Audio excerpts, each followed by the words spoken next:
you. Thank you, Speaker Sir, for letting me speak on this really important matter.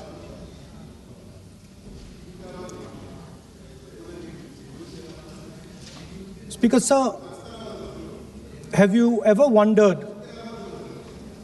why Mahatma Gandhi laid such emphasis on khadi?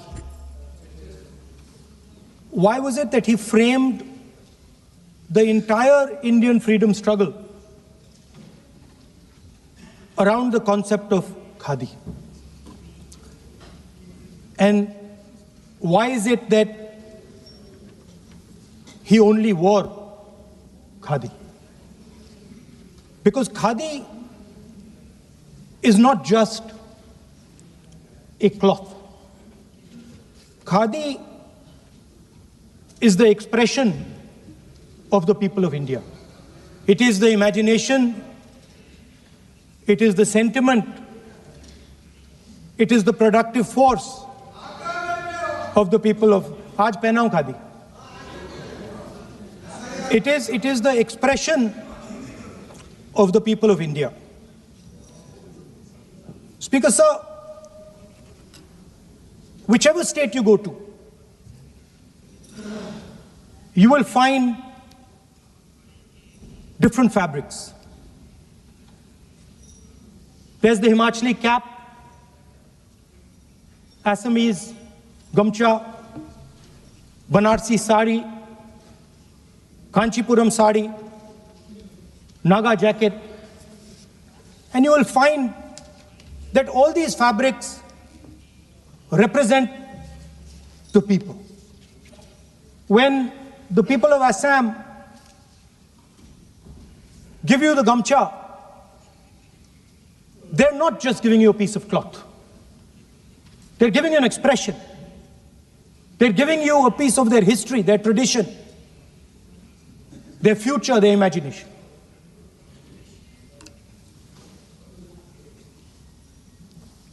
It's the same when the Nagas wear that jacket. When they come and see us, they make us wear the jacket because they want us to be embraced by the fabric. But Speaker Sir, these fabrics are beautiful. But if you look slightly deeper and you look closely at the fabric, you will find that each one of them has thousands of little threads embracing each other. A Kanchipuram sari might have a golden thread, but the golden thread means nothing without the green thread or the yellow thread near it. The other thing to notice about the sari or any other fabric is that all the threads are equal.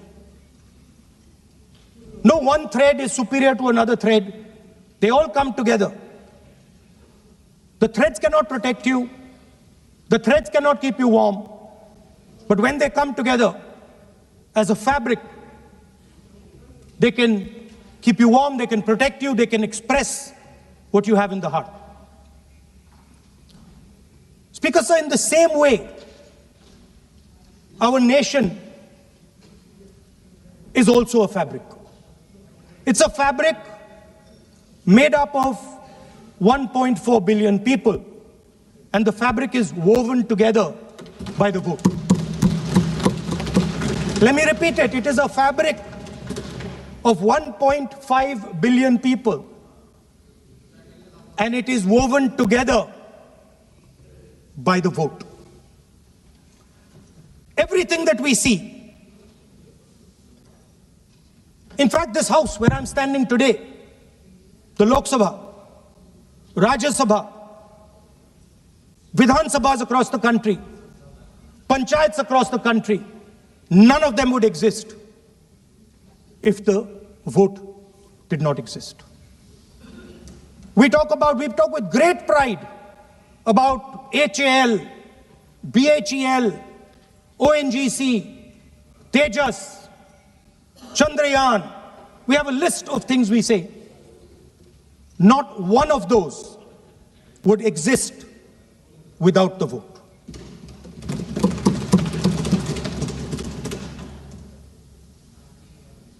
Speaker, sir, it is the idea that every thread, every person in the Union of India is equal that disturbs my friends in the RSS.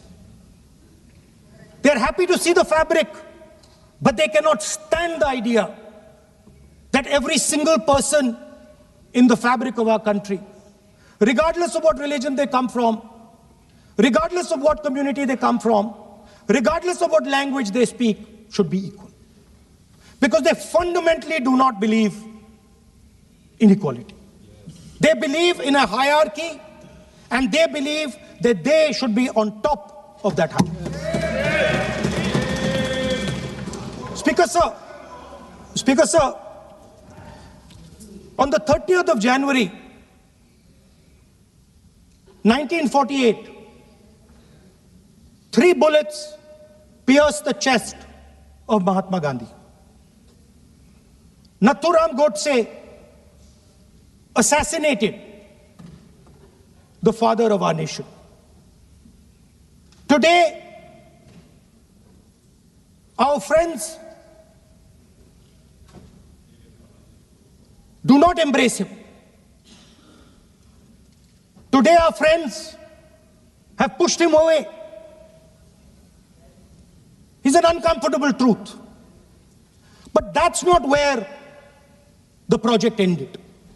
You see, as I said, everything has emerged from the vote. All the institutions have emerged from the vote. So it's obvious that the RSS has to capture all the institutions that have emerged from the vote. So the project, after Gandhiji's assassination, the next step of the project was the wholesale capture of India's institutional framework.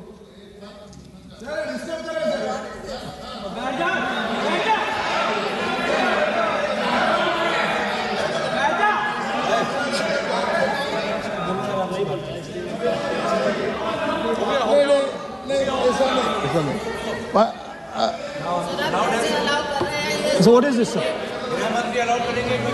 Sir, अभी नहीं पहना हुआ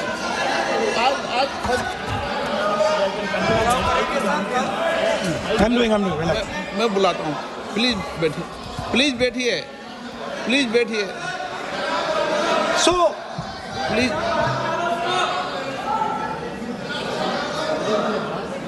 sir, आप बोले पर हाथ मत जोड़े।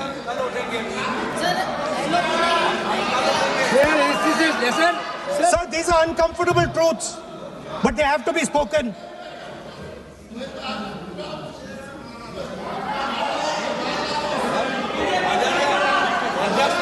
कितना खाती पैसे थे थोड़ा बता दे। So these are uncomfortable truths, but they have to be spoken. My friends don't like the connections I'm making. They're disturbed by them. It's obvious. Speaker, sir, so after the father of the nation was assassinated, his vision of an equal India, of an India where institutions belong to the people, had to be destroyed. And so the process started, and the RSS attempted to capture one institution after the other. And I will give some examples so that it is crystal clear that this is the case. Everybody knows how vice chancellors are placed on top of Indian universities today. Every single person knows this.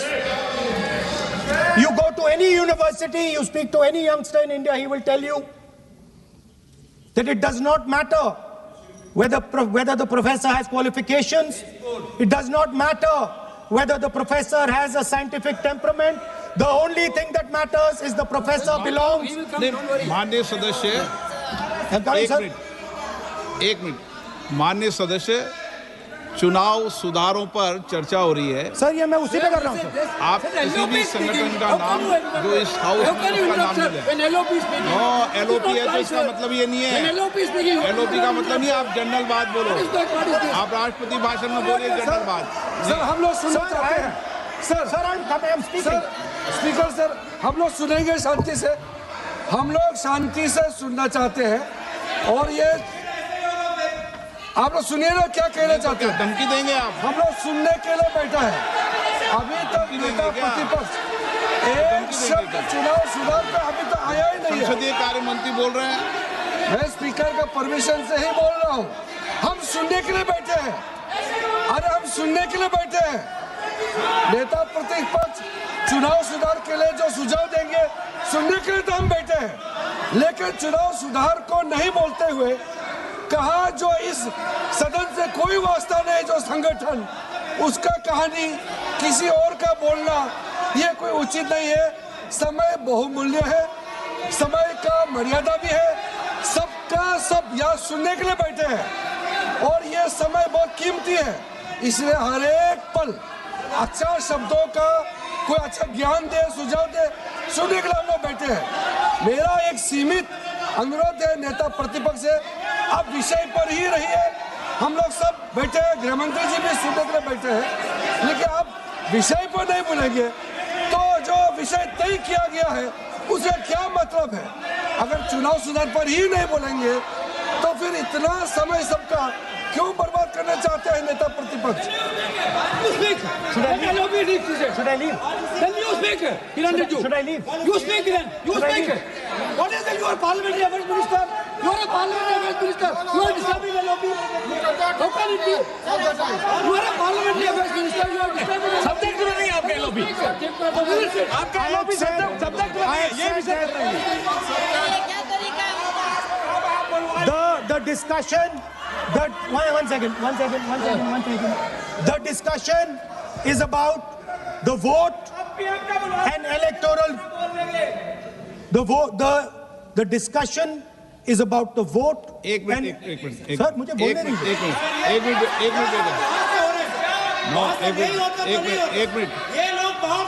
Minute बैठिए।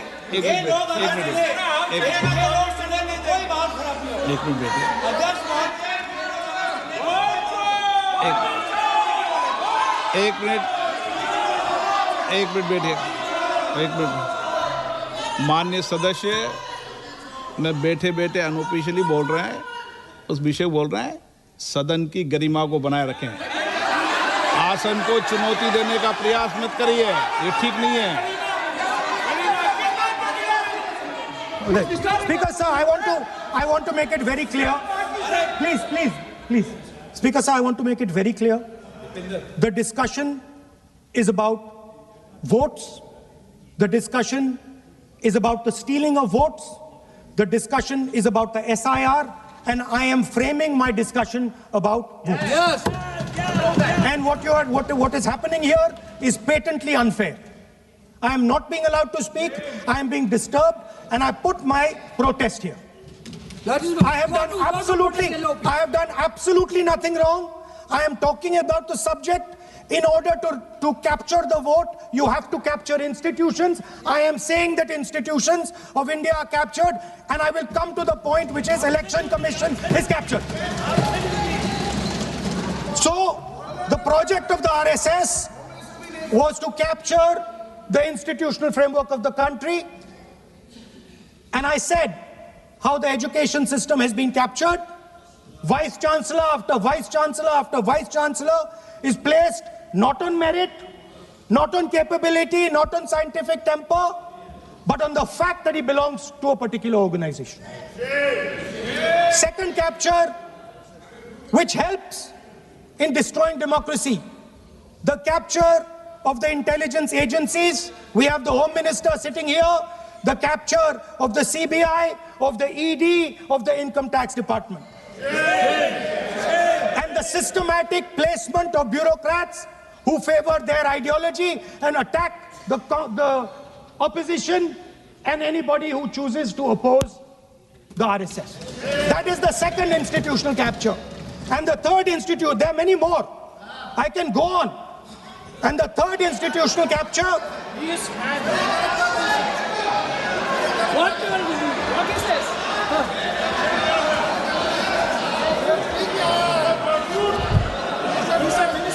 मानिए please मानिए.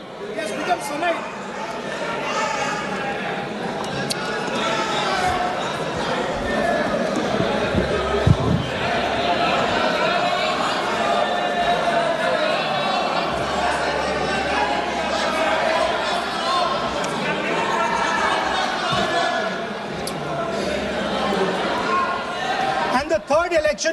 The third capture of the institution that directly controls the election system of our country, the Election Commission. Now, I'm not saying this without proof. I have put forth adequate proof about how the Election Commission is colluding with those in power to shape the elections. But I want to ask three questions first, which will make it very clear that the BJP is directing and using the Election Commission to damage India's democracy. The first question, why is it that the CJI was removed from the selection panel of the Election Commissioner? What motivation could there be to remove the CJI? Do we not believe in the CJI? Of course we believe in the CJI. Why is he not in that room?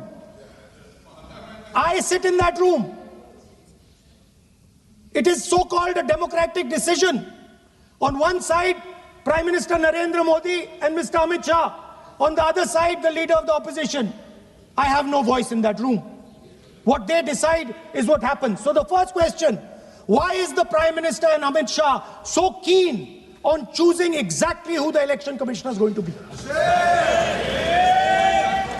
Second question, and even more devastating question, no Prime Minister has done this in the history of India.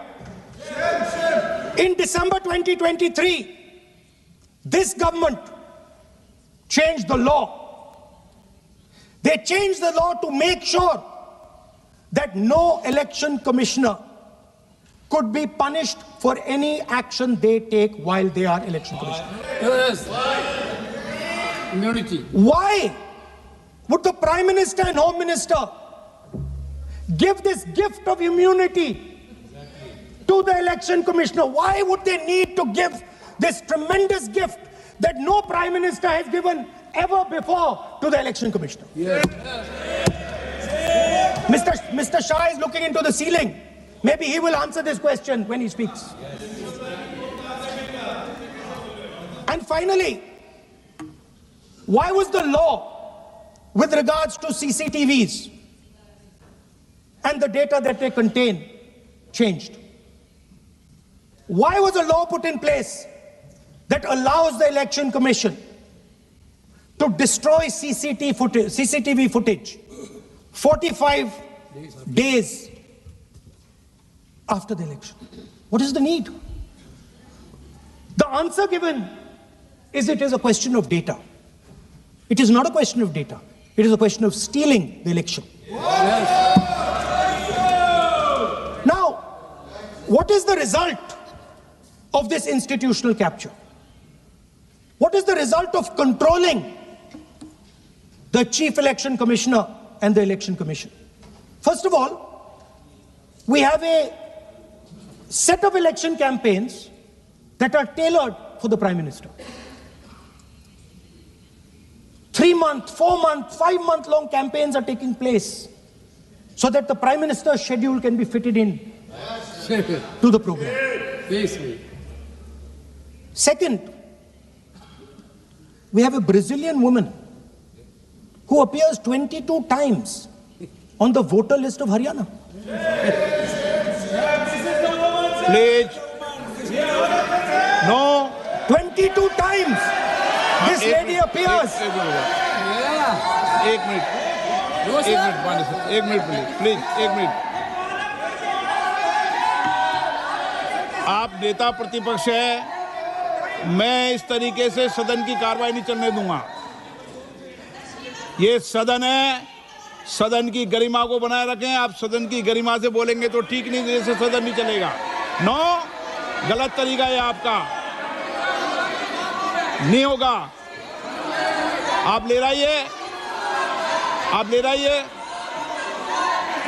नहीं, माननीय प्रतिपक्ष के नेता, आप पहले अपने सदस्यों को समझाइए। नहीं चलेगा, नहीं, ठीक नहीं है। नो, नहीं, बिल्कुल नहीं चलेगा। अगर आप सर माननीय प्रतिपक्ष के नेता, आप अपने सदस्यों को गरिमा समझाइए। सर, बट ये तरीका आप इतने सालों तक यहाँ पर हैं, ये तरीका उचित है क्या? सर, विरोध का तरीका होता है, लेकिन ये उचित तरीका नहीं है। तरीका इधर भी नो, उधर का तरीका क्या है सर? नो, सबका तरीका उधर से होगा, उधर से भी बोलेंगे, इधर से बोलेंगे, सब जगह से बोलेंगे। Speaker sir, I don't agree with the showing of photographs here, but it is a reflection of our democratic structure. This is what is happening in our democracy, that you're not allowing us to show. This Brazilian woman has appeared 22 times on the voter list in Haryana. And not only that, there is one woman whose name has appeared 200 times, more than 200 times in one booth in Haryana. And it is very clear, and I have proven without doubt, that the election of Haryana was stolen.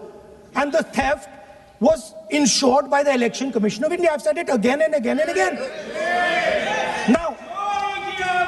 Now, nowhere has the Election Commission answered my questions. The Election Commission has not told me why this lady's picture has appeared on the polling list. They have not told me why lakhs and lakhs of duplicate voters are existing. They have not told me why a BJP leader is coming from Uttar Pradesh to vote in Haryana. These are straightforward questions. And there is clear proof which I have put in front of the country. Right? But the Election Commission has no answer to these questions. And that is the result of the complete capture of the Election Commission by the people across the aisle. By the way, you're talking about SIR in Bihar. Let me say something about SIR in Bihar. Why is it that after the SIR in Bihar, 1.2 lakh duplicate photos are existing in Bihar, in the voting list? If you've cleaned up the voting list, why are there 1.2 lakh duplicates in Bihar?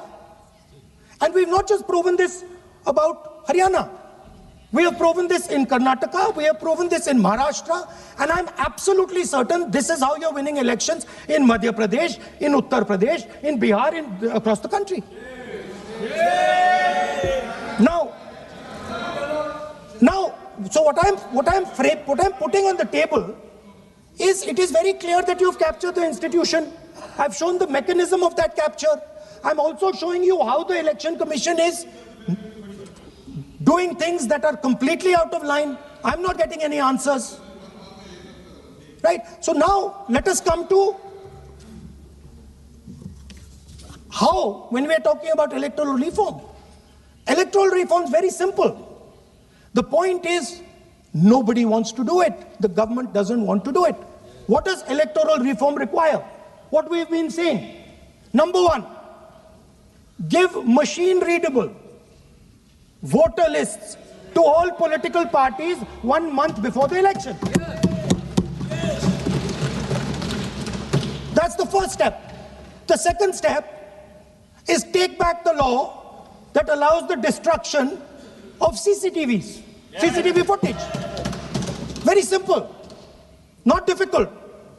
While you're doing that, also tell us what is the architecture of the EVM. Give us access to the EVM. Yes. Let our experts go and see what is inside the EVM. Yes. Till today, we have not had access to the EVM. We are not shown the architecture of the EVM. We're not physically allowed to go and see an EVM. Give us the architecture. Give us access to the EVM. And finally, please change the law that allows the election commissioner to get away with whatever he wants to do. That's all the electoral reforms you need. And I want to assure the election commissioner that they might be under the impression that this law lets them get away with it. Let me remind them, don't worry, we are going to change the law, and we are going to change it retroactively, and we are going to come and find you. Right? So this is the situation that the country is faced with. You know, everybody says to us, India is the biggest democracy. Actually, I was thinking today, we're not just the biggest democracy, we're the greatest democracy. And I'm not saying it just like that. I'm saying it, America calls itself the oldest democracy. But the democracy that weaves together the largest number of people, the largest diversity of people, the largest number of languages, the largest number of states is this. And so our most powerful asset, the thing that stitches together the entire concept of modern India, stitches together the fabric of modern India, brings people together, allows them to build this great nation, is being attacked by these people. They're destroying it. You know they're destroying it. I know they're destroying it, and they know they're destroying it. And I'd like to conclude by saying that the biggest anti-national act you can do is vote chori. There is no bigger anti-national act that you can do than vote chori. Because when you destroy the vote, you destroy the fabric of this country. You destroy modern India, you destroy the idea of India. So I'd like to conclude by saying vote chori is an anti-national act, and those across the aisle are doing an anti-national act. Thank you.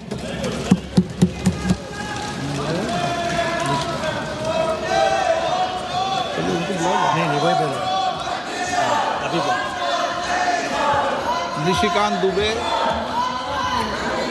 धन्यवाद सभापति महोदय। क्या बोला भाई? आए थे हरिभजन को ओटन लगे कपास। खोदा पहाड़ निकली जुइया। शहीदों की चिताओं पर खड़ी कांग्रेस जिसने भारत को विभाजित किया, आज राहुल गांधी के बयान से मुझे लड़खड़ाती हुई नजर आई सभापति।